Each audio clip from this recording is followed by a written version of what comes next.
C'est la fête traditionnelle sacrée des Vietnamiens. On l'appelle la fête du Tet. Elle marque la fin d'une année lunaire et le passage à une nouvelle année. Au Vietnam, elle coïncide aussi avec l'arrivée du printemps. Tet, cela signifie première aurore. Bien sûr, elle est célébrée dans le monde entier par les Vietnamiens et aussi par les Vietnamiens de Marseille. C'est l'une des 3 pagodes de Marseille, nichée dans les collines de Saint-Marcel. La pagode Truc-Lame, forêt de bambous.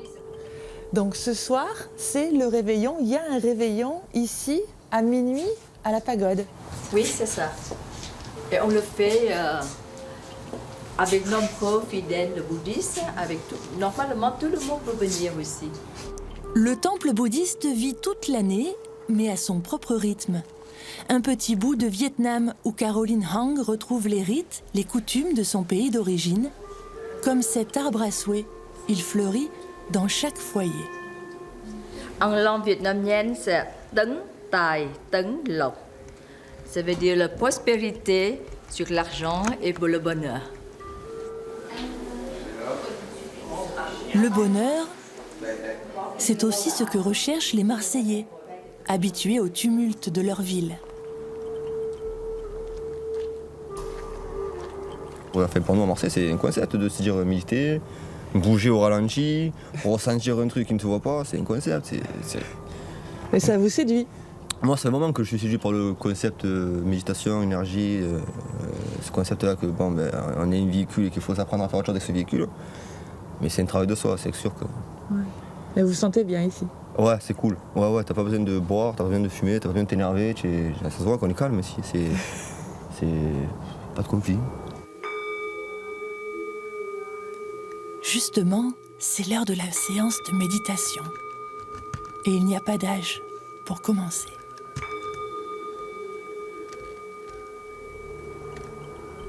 Est-ce que vous voyez, vous, qu'il y a de plus en plus de non-vietnamiens qui viennent rechercher ces instants de sérénité?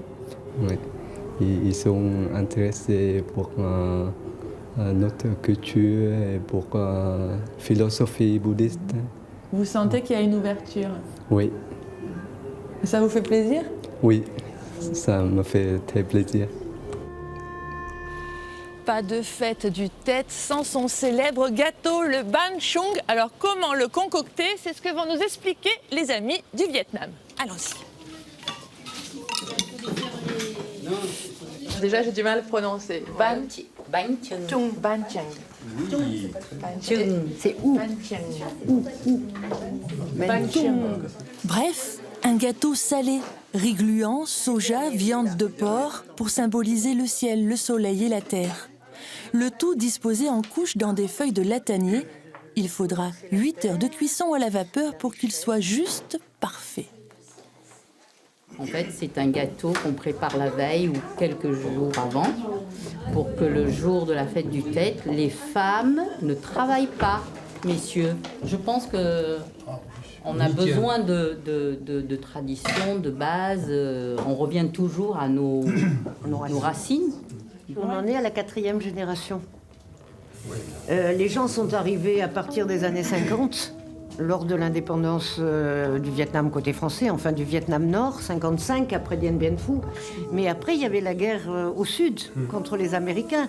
Donc il y a eu effectivement beaucoup. Là, il n'y a pas eu de rapatriement français parce que ça a été les boat people.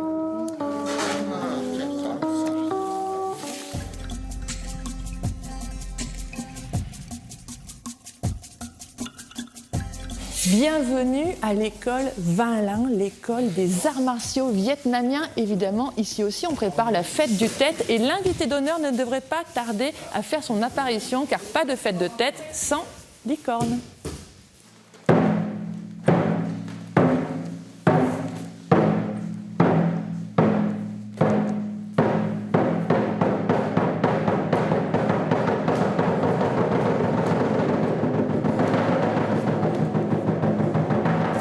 Voyez quelque chose, vous regardez à travers les yeux de cette licorne? Non, à travers la bouche, en fait.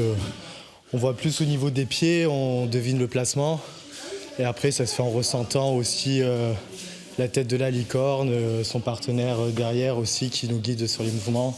Voilà, c'est vraiment un travail d'équipe à deux et en plus avec la licorne, on essaie vraiment de ne faire qu'un.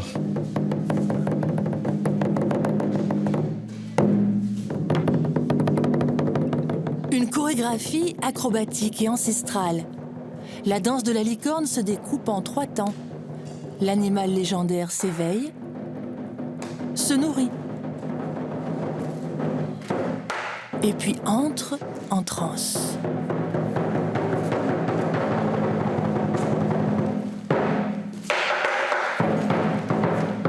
Quand vous dites la licorne va chasser les mauvais esprits, c'est un peu la renaissance, le printemps, mais il faut qu'elle soit effrayante alors. Ah oui, et oui. C'est pour ça la tradition voudrait que chaque fois la licorne danse avec le tambour, les timbales, les cymbales aussi, y compris les pétards, voilà, pour faire fuir mais vraiment les mauvais esprits, pour pouvoir accueillir la nouvelle année. Adieu, cochon de bois, l'année du rat de métal commence dans quelques heures. Nous passons ainsi d'une année yin, plutôt zen, à une année yang, dynamique, positive et tournée vers le monde extérieur. Bonne année!